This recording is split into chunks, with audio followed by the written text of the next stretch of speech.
Magandang buhay mga kawika! Welcome sa ating panibagong school year at tayo ay magkakaroon ng tatlong termino para sa panibagong school year na ito.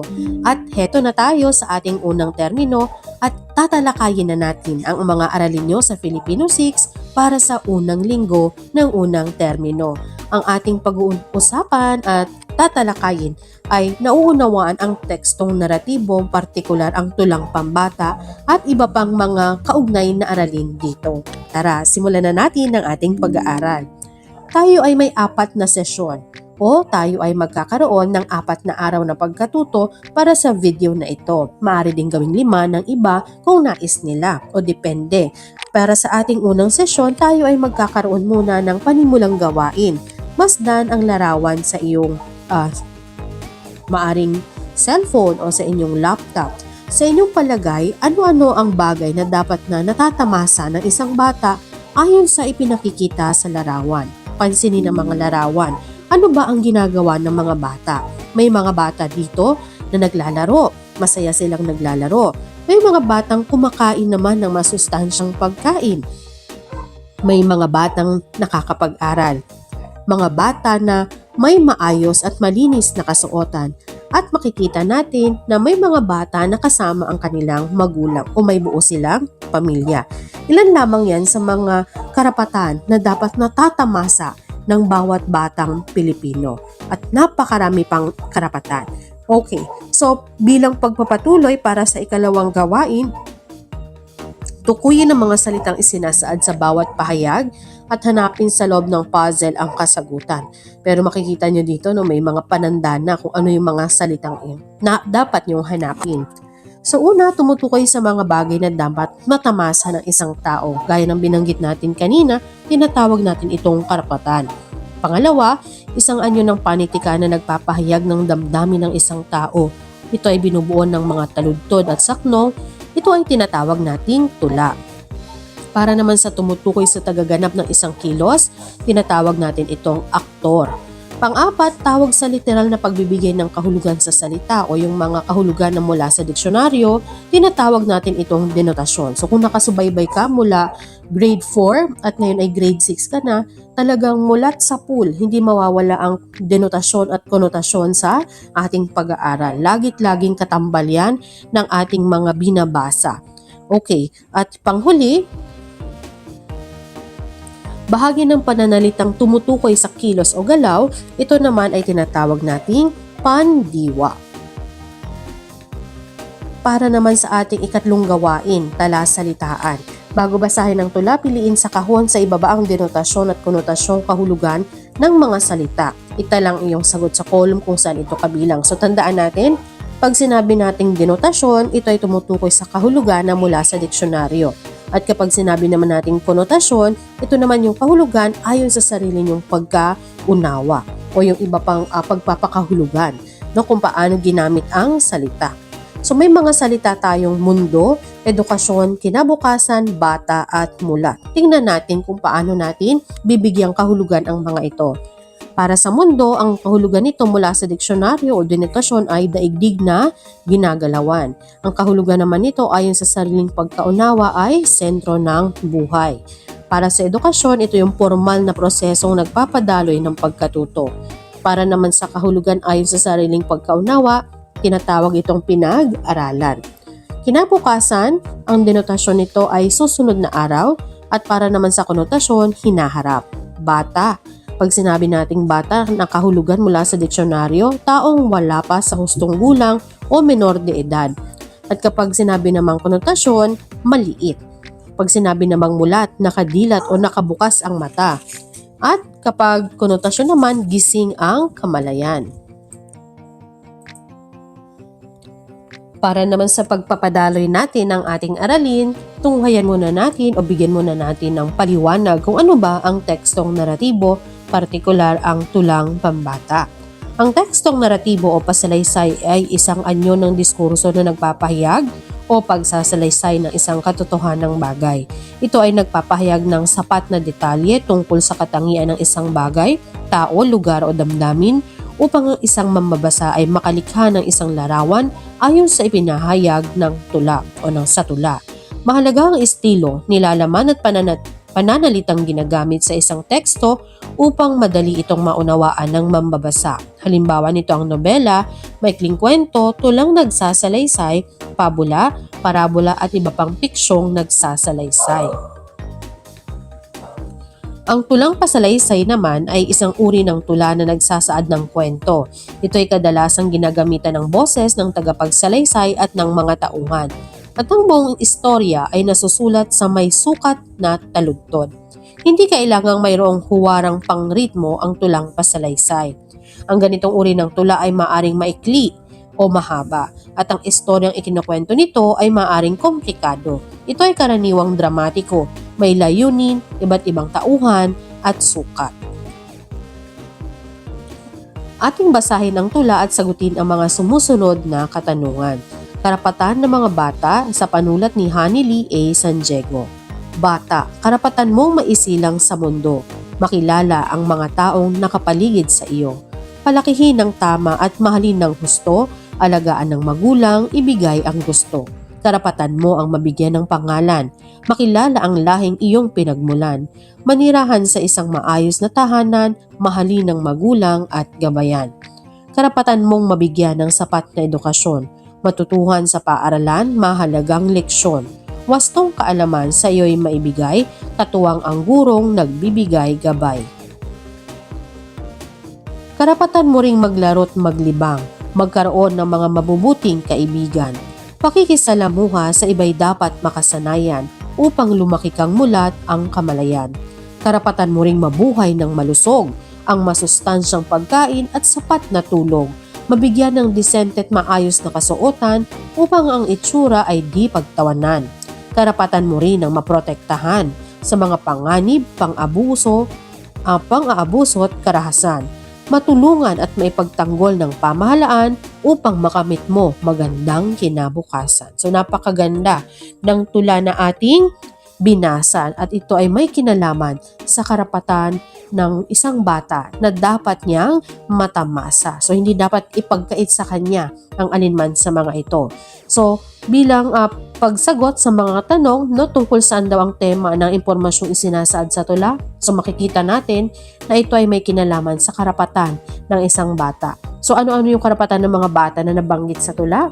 So karapatang maisilang, 'di ba? Karapatang mabigyan ng pangalan, magkaroon ng pamilya, kumain ng masustansya, makatulog ng sapat, makapag-aral at napakarami pang iba. Bakit mahalagang malaman ang iyong mga karapatan bilang isang bata? Kasi 'di ba, ang isang bata kung hindi niya alam kung ano yung karapatan niya, kahit na sino sa atin, may mga nang-aabuso, mapang-abusong mga, hindi naman lahat, may mga iilan na pwedeng abusuhin ang isang bata. So dapat maibigay lahat, lalo na yung mga basic, yung mga karapatang basic na karapatang pantao, na karapatang pambata, dapat ibigay natin yan sa kanila. Unang-una, magkaroon ng pamilya, magkaroon ng magulang na mag-aalaga sa kanila, mapapakain ng wasto, ng masustansyang pagkain, madamitan ng maayos para maproteksyonan sila, magkaroon ng maayos na tirahan, makapag-aral ng libre, di ba? Makapaglaro ng malaya, at napakarami pang iba. So, dahil yung iba, minsan sa hirap ng buhay, may ilang karapatan sila na hindi na natatamasa. So, mas pinipili ng iba na magtrabaho kaysa mag-aral kasi mas mahalaga na may magkaroon ng laman yung kanilang sikmura kaysa makapag-aral. So, mahalaga bilang isang bata na alam ninyo kung ano yung inyong mga karapatan. So, ano ang maaaring mangyari kung lalabag sa mga karapatang ito? So, di ba naaabuso? At may mga pagkakataon na nalalagay sa alanganin yung isang bata. At gayon din, 'di ba, bilang mga magulang din, dapat nagdesisyon tayo na magkaroon ng sarili nating anak, dapat ibigay natin kung ano yung nararapat sa kanila, yung mga karapatan nila dapat nating ibigay. So paano mo masasabi, mapapatunay na tinatamasa mo ang mga karapatang ito sa kasalukuyan? So tanungin mo yung sarili mo, nakakapag-aral ka ba? Nakakakain ka ba ng maayos? May pamilya bang nag-aaruga sa iyo? May malinis at maayos ka bang mga damit? Nakakapaglaro ka ba? Nakakatulog ka ba ng sapat? Okay, at marami pang iba. Okay, so pag-aralan ng nilalaman ng tula bilang isang bata, pagsunod-sunurin ng mga karapatan na dapat mong matamasa sa kasalukuyan. So maaari niyong balikan yung tula upang mapagsunod-sunod ang inyong mga karapatan. Magtungo na tayo sa ating ikalawang sesyon. Para sa ating ikalawang sesyon, batay sa binasang tula, ibigay ang kinakailangan mga impormasyon. So bilang isang bata, saan niya dapat unang nararanasan ng pagmamahal at pagkalinga? So dapat unang-una sa kanyang magulang, sa kanyang pamilya. So saan dapat tinatamasa ng isang mag-aaral ang formal na edukasyon ng pagkatuto? Unang-una tayong natututo sa ating tahanan at pinapalawig at pinapalakas na lamang ito sa paaralan, sa gabay ng mga guro. So ano ang dapat masilayan ng isang batang nasa sinapupunan pa lamang? So karapatan niya na maisilang sa mundong ibabaw at masilayan ang kagandahan ng daigdig. Batay sa tula, ibigay ang kinakailangan ng mga impormasyon. So ito yung pang-4 at pang-5 katanungan. Ilarawan ng isang tahanang dapat ay tinatamasa ng isang batang tulad mo. O karapatan ng isang tahanang, o ano ba yung dapat na meron kayo sa inyong tahanan, hindi bang appliances ha? O tahanang masaya, tahanang mapayapa, tahanang busog sa pagmamahal ng mga magulang, o tahanang nagmamahalan ang magkakapatid at marami pang iba. Sunod, balikan ng talasalitaan at subukang ibigay ang denotasyon at konotasyon, kahulugan ng mga salita. So ito yung atin kanina, So, ito yung ating sagot kanina sa ating talasalitaan. Para naman sa ating aralin, ang ating pagtutuunan ng pansin para sa sesyong ito ay mga salitang may denotasyon at konotasyon. Kahulugan sa pagbuo ng pangungusap. Ibig sabihin, bubuo kayo ng mga pangungusap mula sa mga nakuha niyong denotasyon at konotasyon. So, balikan natin ulit dahil ito yung ating unang linggo ng pag-aaral, balikan natin muli kung ano nga ba ang denotasyon. Ang denotasyon ay pagbibigay kahulugan mula sa diksyonaryo. Ito ay formal at literal na pagbibigay kahulugan sa isang salita. Ito ay masistemang pagtukoy ng salita mula sa orihinal na kahulugan. So ibig sabihin, sa madaling sabi, ito yung literal na pagpapakahulugan natin sa isang salita batay sa kahulugan nito sa diksyonaryo. At pag sinabi natin konotasyon, ito na may dagdag na kahulugan o implikasyon ng isang salita. Ito ay nagbibigay ng iba't ibang pag-unawa at interpretasyon batay sa konteksto ng paggamit ito. So ibig sabihin, yung pagpapakahulugan natin sa isang salita ay kung paano ito ginamit sa pangungusap. Konotasyon ang tawag natin doon. Ito ay maaring mag-iba-iba ayon sa saloobin, karanasan at sitwasyon ng isang tao. So maaring ang paggamit mo sa isang salita ay kaiba kung paano niya gagamitin, Ito ay nakadepende sa kanyang nararamdaman, sa kanyang naging karanasan at sa sitwasyon kung saan nandoon ang isang tao. Okay. So sa kabuuan, mahalagang pag-unawa sa denotasyon at konotasyon upang maipahayag ng wasto at malinaw ang ating mga saloobin at mensahe. So ito yung mga pinakamadali nating halimbawa. So ilaw, puso at ahas. So ang ilaw, bagay na nagbibigay liwanag, literal na kahulugan nito mula sa diksyonaryo, at yung konotasyon, gabay o pag-asa sa buhay. Siya ang ilaw ng aking buhay. So siya yung naggumagabay sa iyo sa inyong buhay. Pag puso, literal o denotasyon, bahagi ng katawan na nagbubomba o nagpapump ng dugo. At kapag konotasyon, damdamin o pagmamahal. Ahas, isang uri ng hayop na gumagapang, o halimbawa isang uri ng hayop na may kaliskis na gumagapang. Mapanganib na hayop. Konotasyon, taong mapanlinlang o traidor. Yan, pag sinabing ahas ka. So, ibig sabihin, hindi ka naman literal na nanunuklaw, pero ikaw ay traidor. Okay, so humanap ng kapareha, ibigay ang denotasyon at konotasyon, kahulugan ng mga salita, at gamitin ito sa pangusap. So, magulang, tahanan, itsura, panganib at pamahalaan. So, halimbawa, pagkain, pangunahing pangangailangan ng tao, ano naman gagawa kayo ng pangungusap para sa denotasyon. So, ganun din magulang, tahanan, itsura, panganib at pamahalaan. Para naman sa konotasyon, ganun din. Gagawa nyo rin ng konotasyon. Yung unang talahan na yan, denotasyon, literal na kahulugan. Dito naman ay kahulugan mula sa sarili ninyong pananaw at sa kaninyo bibigyan ng pangungusap. Sunod naman, piliin mula sa kahon ang mga denotasyon at konotasyong kahulugan ng salitang may salungguhit sa pangungusap. So, pipili kayo sa kahon.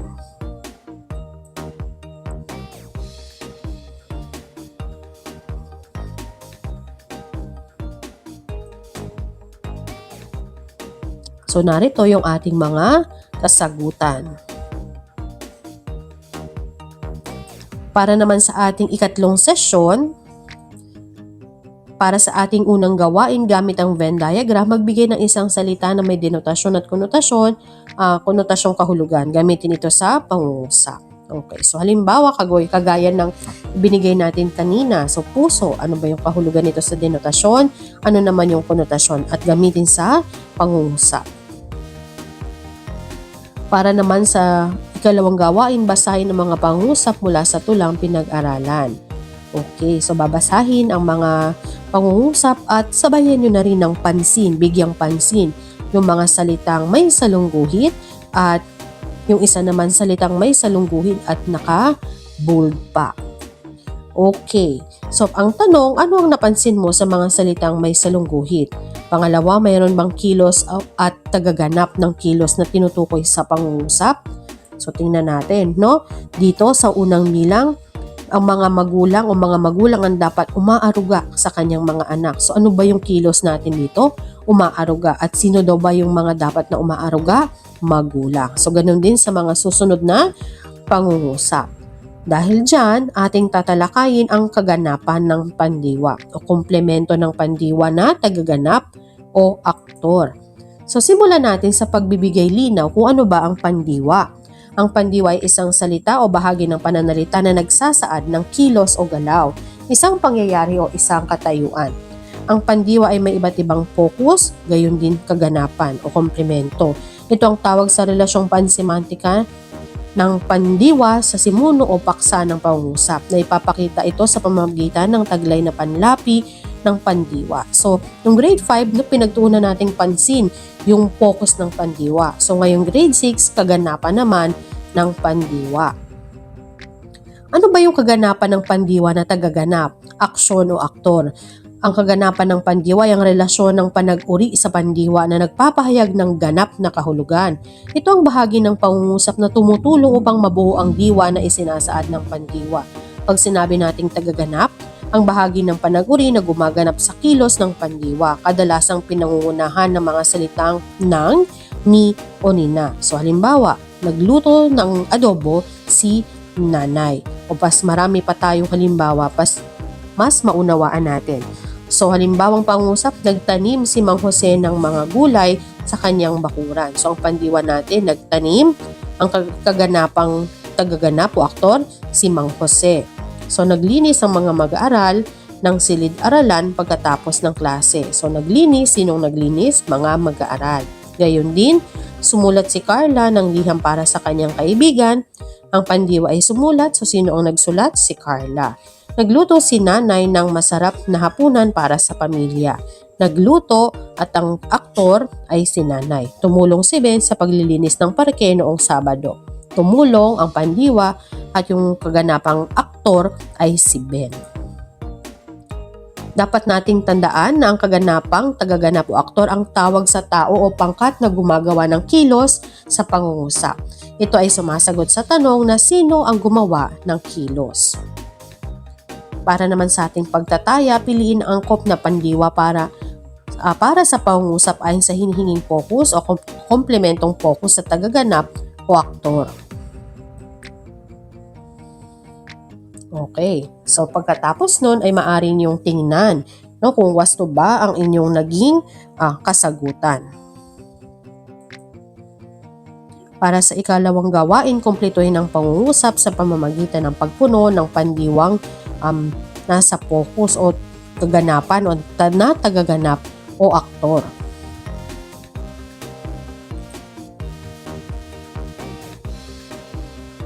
Narito muli ang susi sa pagwawasto. Para naman sa ating ika-4 na sesyon, tignan naman natin. Tukuyin ang paksa at kilalanin ang focus ng pandiwa. Isulat ang iyong sagot sa loob ng talahanayan. Okay. So So kunin nyo lang kung ano yung paksa, no? At ibibigay kung ano ba yung pandiwa na nasa focus na aktor. Sa sumunod na gawain, suriin ang nilalaman ng slogan at tukuyin ang tono, layon at paksa nito. Ano-ano ba yung mga yon? Basahin natin ang slogan.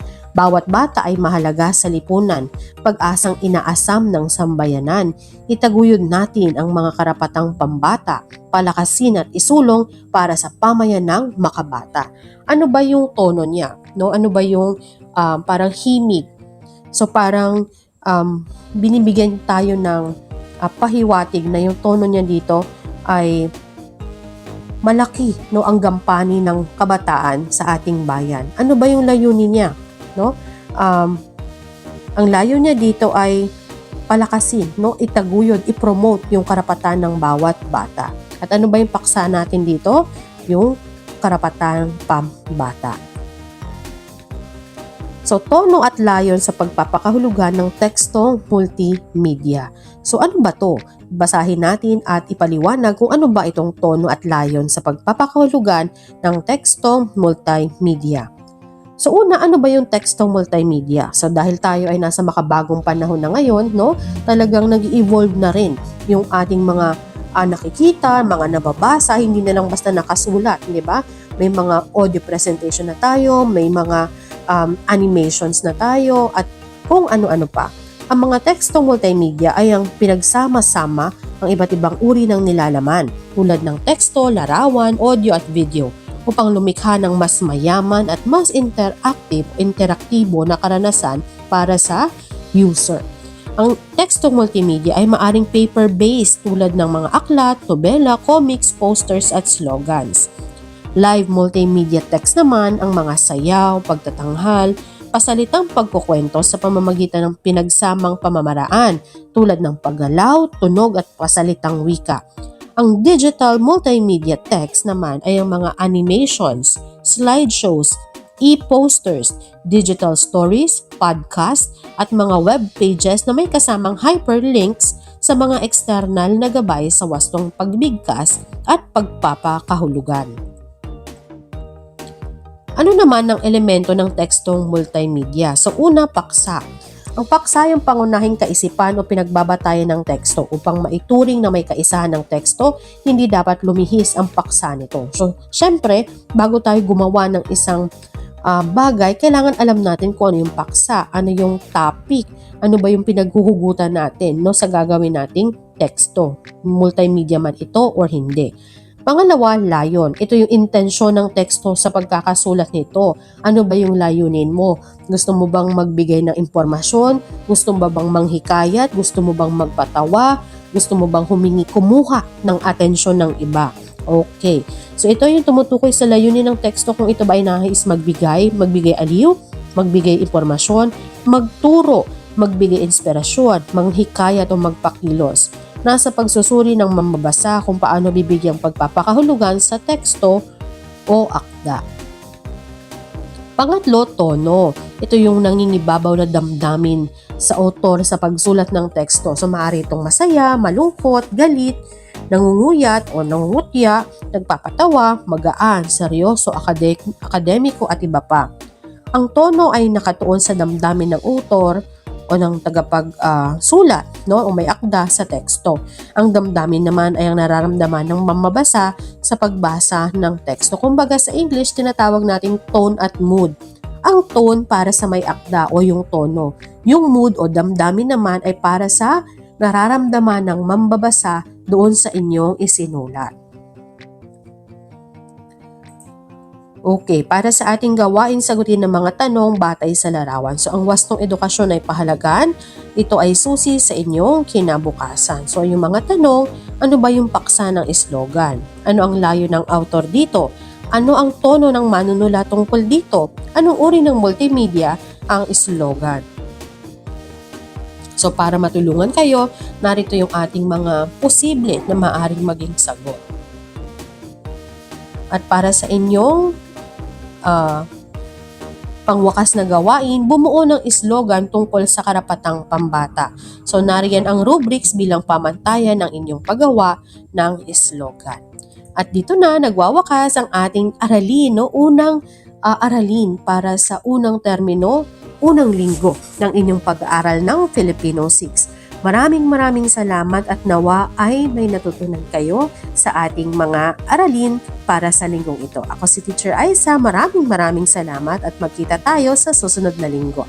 Paalam!